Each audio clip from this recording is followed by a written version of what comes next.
Right. Well, some great video from Simon from what was a very busy Grafham Grand Prix, wasn't it? Interesting, well, varied weather conditions as we saw in those video clips. Yeah, absolutely. We had 135 boats across 3 fleets, slow, medium, and fast. So using the whole reservoir, which was traditional at the Grafham Grand Prix. We were a little bit worried initially that it was going to be a rerun of the Yorkshire Dales fog bank, but literally as the boats launched, the fog cleared, Simon, didn't it?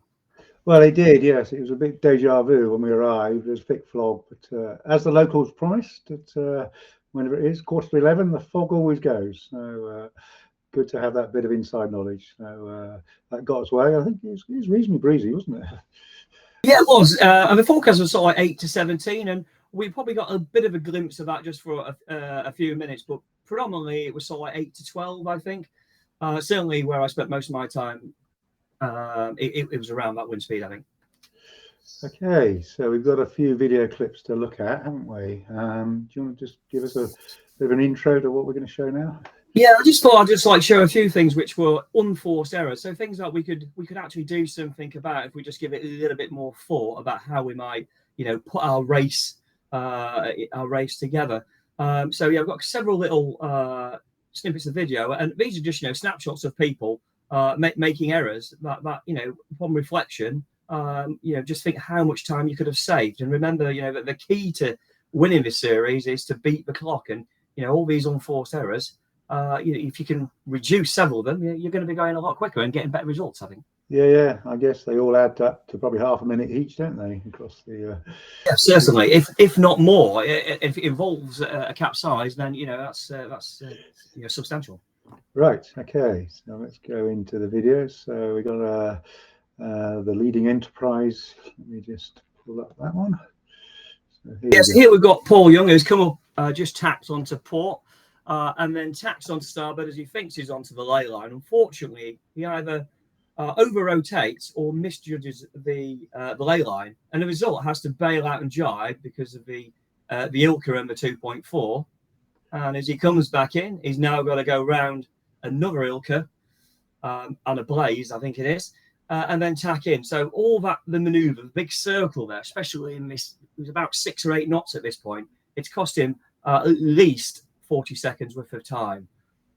So could have easily been avoided really by just sailing a half a boat length further and would have made it. Okay, so a bit of spinnaker at the top mark. Yeah, so we've got a 2000 come in here who's hoisting and has gone just above the run line, but has let the sails go and taken a little bit of the power out of the sails, and then tried to hoist the spinnaker on effectively a close reach. The impact of this is it makes it much harder. In this case, the helm is hoisting the kite to get the kite up. And you can see the kite's being blown backwards. Whereas the kite, if the boat was pointing downwind, would be blown forwards. And this would be a much easier process. So the key here really is to sail effectively above the run line, bear away downwind, hoist the spinnaker. And as a result, you'll end up on that run line, the run line being the shortest point between point A and point B, and is much more effective. So really made a lot of hard work of what could have been definitely much simpler. So we've got the RS 400 now. So 400 doing it very similar. He has gone around the windward mark and is heading towards a spacer. So a windward leeward course on the fast handicap fleet. Got the kite up. Crew did a great job, to be fair. But what we're finding here is that they're under pressure now on a very tight line coming into the mark, and you can see the boat is moving around, quite a lot of heavy rudder movement, and as a result they go for a jibe and they're just not ready, and in they go for an unfortunate Grafham dip. So if you just rerun that again, if we can, you can see where the problem started, and the capsize isn't the issue. It began on the hoist. So sail a few boat lengths upwind, bear away again, hoist the kite, and then end up on the run line. You'll be now more settled and you'll have more opportunity. The other key thing here is the helm is always looking downwind, and he's not aware of the gusts that are coming up from behind. And as the breeze is blowing off from the clubhouse shore, there's lots of little gusts coming and he can't see them. And as a result, he's not set up for this jibe.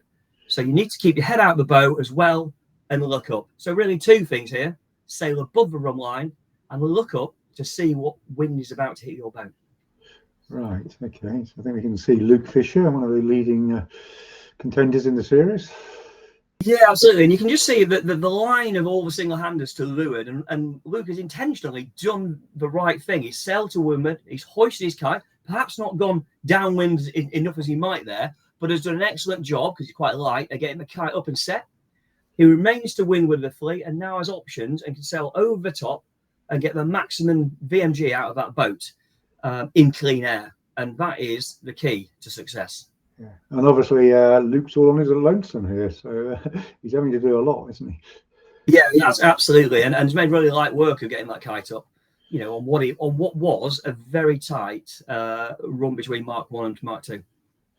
Right. Okay. So I think we look at a bit of a Spinnaker court moment. Yeah. So here we've got the kite up again. We've forgotten to keep the sails pulling and keep the boat driving, and the kite is struggling to go up. There's two reasons for that. Firstly, the boat is on the wrong point of sail and needs to be sailed downwind to get the kite to blow out of the chute. And secondly, this is lap 2, and I suspect, although don't know, is when they dropped the Spinnaker, they didn't fly the sail into the chute. They would have let the sail flap. It would then twists or wind glasses. And when you hoist it at the next windward mark, you have a drama. So always fly the kite for as long as possible into the drop so it doesn't wrap. Because here the crew has to go forwards onto the foredeck to get that twist out. Okay, so we now go to a 3000. So Mark 1 to Mark 2, the lads in the 3000 have done a great job here on a very tight reach, and you can see they're wrestling with it. And at this point now they should drop, but they don't. They get a little bit greedy, if they don't mind me saying. Don't drop the kite quick enough, and as a result, pass the leeward of the wing mark, so therefore have to jibe around and go. So all that good work they did in putting the effort and getting the kite up is lost. So don't be greedy, drop early. Right decision, but it was executed poorly. They should have dropped a little bit earlier. Right, okay. So I think we're going to look at the starting section here, aren't we now? Yeah, so this was, I managed to capture, I think it was race 3, Simon, on the slow handicap fleet. Yeah, race 3. I think quite a lot happened in race 3, or that's when you were getting some good footage. Yeah, it was interesting, and what had happened is that the wind had gone slightly right, and in effect it was a starboard bias line, and we've picked up three boats here from 3 top sailors. We've got Sam Watson and Charlie Cotter in the GP. We've got Ben Flower in his Ilka, and we've got Ollie Davenport in an OK. And these all end up ultimately at the windward mark within just a few seconds of one another at the sharp end of the fleet. And it's just interesting to watch where they started and how they are all individually achieved success. So in the slow handicap fleet, I think there was 59 boats, Simon, in that fleet. It was, yes. It was certainly probably the tightest one, and also the PYs were probably the tightest as well. So right, let's bring that video in. So here, so heavily starboard bias, because you can see all the boats are clustered up at the top. But what's interesting now is Sam Watson and Charlie Cotter just to leeward, almost down the pin end, and have gone for the clear air is the best strategy. So they've got their clear run out to the left-hand side. And if they tack now onto port, it's not going to end well. So in this scenario, they've got to go quite far out to the left, almost bang a corner, in order to keep in clean air. Yeah. So then we can see their tracks across that course. So we can see the GP taking a far left, and the other two, the OK and the Ilka, doing the right. Yeah, and the Ilka, so Ben in the Ilka, he sort of like won the committee boat and went the complete opposite end. And we'll see, interestingly, how that pans out at the windward mark. And Ollie dropped a further away down the start line, got a clean air, and went in a similar direction as to Ben. Now, why is this important? Well, the Ilka was the fastest of these three dinghies and towards the quicker end of this slow handicap fleet. And the GP a little bit slower and towards the slow end of the fleet. So very different strategies, but all achieving great success in getting their boats around the course effectively. And as they run up towards the windward mark, Simon, sorry, I was just talking a little bit too much there. You'll see that Ollie, who started a third of the way down, is first of the windward mark. Ben rounds in fourth, who started at the committee boat, the bias end. And Sam, interestingly, in a slower boat, sailed the wrong end of the line, but achieved success. And that's the key thing here for the Sailjuice series or handicap racing is it's well, not you can see on the tracking, we've only got those three highlighted, but you can see where the crowds are to the right, aren't they? Yeah, absolutely. And there's no air in there. You've got to, if you're a faster boat such as the Ilka and the OK, you've got an opportunity of getting out. Whereas for the GP, much better to take a more sort of alternative route, shall we say, but to achieve success. And that was, executed really well. They didn't choose; they intentionally put the boat there to achieve that outcome. Yeah, and I suspect they would have been probably leading that race on handicap. Yeah, I was just looking at the results, not in the slow handicap fleet, and in race 3, ultimately in the end, Charlie and Sam finished 5th. Ollie in the OK, who was first of all won the race, and Ben finished 2nd. And that's from 3 different ends of the line. And I think that's a telling story is you've got to sail your boat to its optimum within the fleet that you're racing. And I think that is a really interesting stat, I think. Right. Okay. So another point to look at, isn't it? Yeah. Sorry. So is this the finish? Doing the homework. Yeah. Yeah. So whilst you're going around and we're doing this average lap race, you have to go through the start-finish line on every lap, and that's an opportunity that some people will utilise and others won't. And what I mean by that is when you get to the finish, one end of the finish line is going to be nearer to mark number 4 than the other. So what is the bias on the finish line? And quite often we switch off and just the race is coming towards the end now. I'll just cross the line.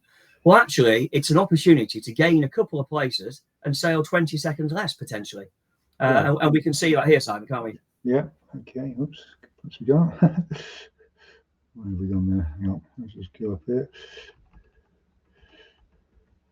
Not got the right slide. Hang on. Let's do that. Play the finish. Play the mask. Right. Here we go. So as these Ilkas go around the mark, you'll see that the second Ilka tacks off, and you can see I'm on the pin here, and it's just tacked inside the shift line. So we'll have to do another tack to get around there. The lead laser sails 3 to 5 seconds, then tacks and covers. So the laser in second, or the Ilka in second position here, has done the right thing to try and force an opportunity, and he's sailing towards the pin end, which is nearer to the leeward mark and the shorter course. Unfortunately for him, the lead laser covered him and ultimately got across the line first. But note that the boat in the very far top left is sailing a further distance than these 2 boats in the near shot. They were all rounded at the same time, and you can see the difference. It might only be 1 or 2 boat lengths that the pin end in this scenario was the right end to cross. So always look to see which end is nearer, and it's a great opportunity to steal a few places right at the end. Right. Okay. Let's quickly get through the slides again. So I missed one there. Right. Okay. So great events. So now we've got our double bill coming up. So Draycote Dash this weekend, the resailed Draycote Dash. Yes, absolutely. Yes. So and we've got a good forecast now. We've got some breeze, which looks good, doesn't it? Yes. So there are a few white things in it as well. Yeah, I think we've seen a couple of different forecasts. I've sort of certainly seen something from 4 to 12 to 6 to 16 for the Saturday, and I think your forecast got a little bit more breeze, sort of like with some mid-20s. So let's quickly look to that. But yes, great, virtually sold out already. 125 boats, 49 classes, from toppers to wasps. I mean, you couldn't get more diverse than that, could you? No, absolutely. I think a great, and a great turnout as well, and very close to capacity, Simon. Yeah. So looking at the weather forecast, let me just put that slide on. You see, again, bit of a pattern here. Different forecasts telling us wildly different things. But I think a reasonable breeze, but very cold. I think probably is the take home from all this, isn't it? Yeah, I think it's around 3 degrees on the Saturday, but then on the Sunday it seems to have lifted to like double figures. So yeah, Saturday is the cold day, and yeah, different forecasters are just giving different models at the moment. So yeah, I've seen a little bit lighter than what we've got on the screen here. But yeah, the beast from the east, perhaps. But I think that the key is to wrap up warm. We've seen some of our top competitors coming out in rather skimpy wetsuits and things like that, and then suffering. So, as you say, prepare and make sure you know what the temperature could be. Yeah, and it also just to add to that, really, is the direction. It's generally, I think, southeasterly stroke south, which is an interesting direction at Draycote, and it might be interesting. It's normally known as a very shifty direction with lots of gusts, with wind coming, cats pouring down the reservoir. So it's a head out the boat kind of wind direction. But interestingly, Hensborough Hill, which sits on that side, I believe it has some trees removed. So that might change. So what traditionally happens, I don't know what effects that's had. So it'll be interesting to see how that's all like unravels. Yes, because we had Nigel with a bit of local knowledge when we did the first run of this, didn't we? Talking about absolutely, and yeah, he pointed out that. So I haven't sailed there since, and interesting to see what effect that has. If it improves the wind, makes it a little bit more stable. Who knows? Yeah, and it might take away some local home advantage, might it, in terms of indeed, go from there. But, certainly, with such a big entry list, it'll be difficult to predict. And then this is the Sunday. Well, wow, that swaps all the way around, doesn't it? To the south, really. Yeah, absolutely. Yeah, so it's going to be a little bit breezier for pursuit race, but equally a little bit warmer as well. So yeah, that's a massive change, isn't it? So it'll be interesting to see when this comes through, because I think that seems to be the theme of forecasts at the moment. Is you never quite know when these weather fronts switch. Yeah, absolutely. So yeah, really just keep an eye on the forecast, really, and just arrive early, get your boat set up to whatever conditions.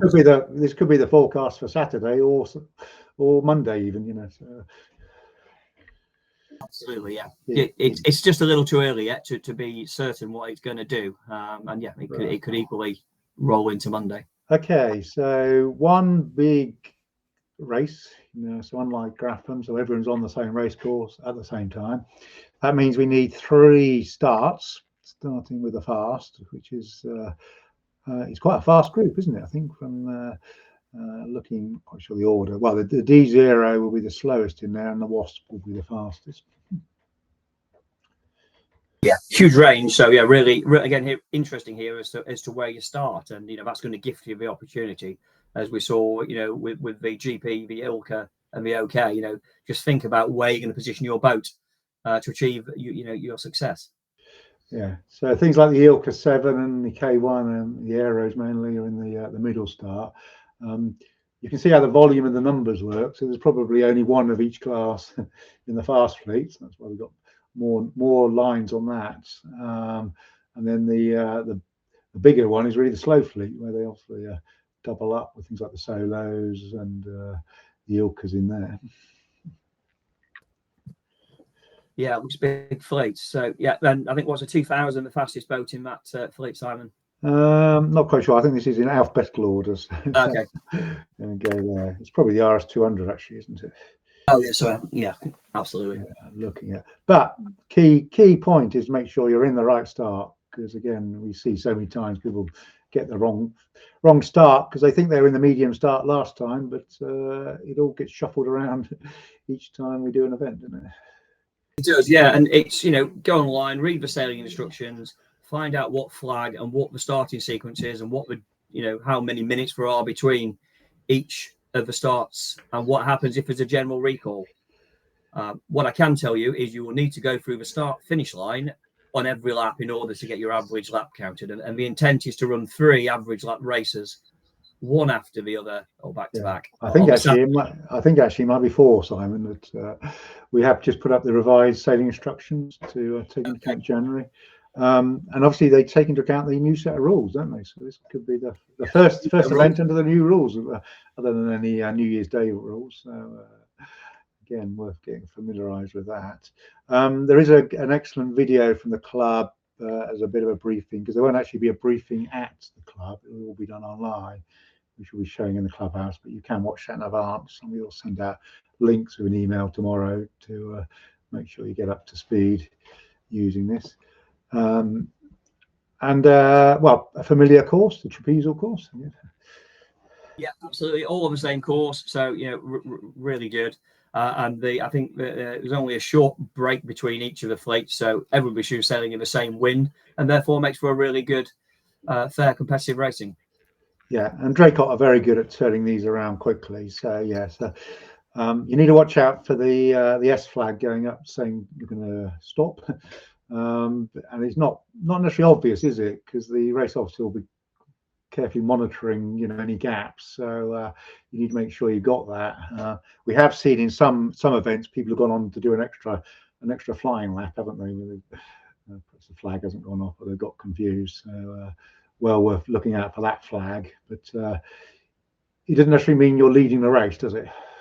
No, it's just a case of the time is at such a point that the race officer feels now's the right time to finish them. An example would be toppers might do 2 laps versus some of the faster boats would do 3. So it's about getting everybody to finish in a similar time, therefore turning around the race as quickly. Yeah, and it can often be the slower boats, because the trick is not to let them do an extra lap, which may then take another 30 minutes to when we want to go there. So really, again, assume nothing really, and just keep following the flags. And once you've finished, you need to really peel off from that area, because it gets very busy from people finishing and then trying to record it. So go through the line and just really peel off and just go out off the race course.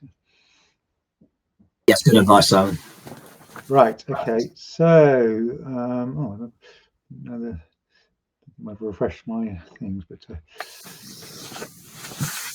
let me just refresh that, because there is another slide that we've got here. Because we've now got the pursuit race as well. Worth mentioning that as well, isn't it, Simon?